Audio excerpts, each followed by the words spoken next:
Welcome to the MLS Moment. Today's topic is the SentriKey Showing Service Approval and Responsibility Rights. Within the SentriKey Showing Service, there are various approval and responsibility rights depending on the level determined. As you can see, there are quite a bit, so today I'm going to run through the top 5 to provide you a better understanding of their associated rights. So let's start with broker rights. Similar to broker rights in Matrix, the broker has full rights over all of the agent's listings. They can review showing parameters, manage and approve showing schedules and requests, and even reassign agents. The way that brokers can review their agent's showing information is once logged in, they're going to go to listings. They'll then select an agent, and then the agent's listing will appear and the broker can perform tasks as needed. Next is team members. Team members have all the same rights and can perform all the same actions as the listing agent.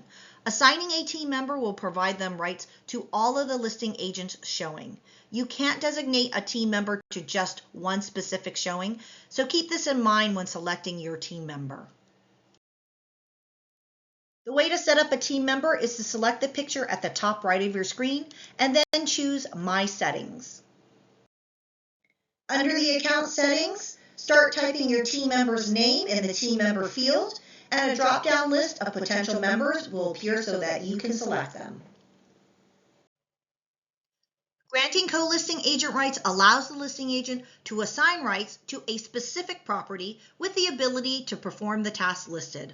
Also, lockbox rights are provided only if the co-listing agent is part of your company.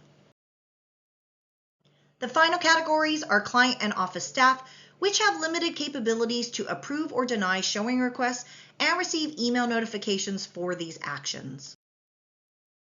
To set up rights for a co-listing agent, client, or office staff, listing agent would simply go into the listing agent menu and then select the specific listing they wish to assign rights to.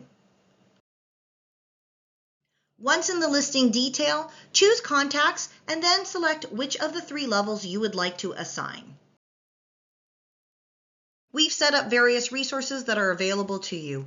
In our MLS help/knowledge base, we have a guide called SentriKey Showing. Additionally, SentriKey is emailing members directly with tips and resources. And finally, you can always reach out to our MLS support for help.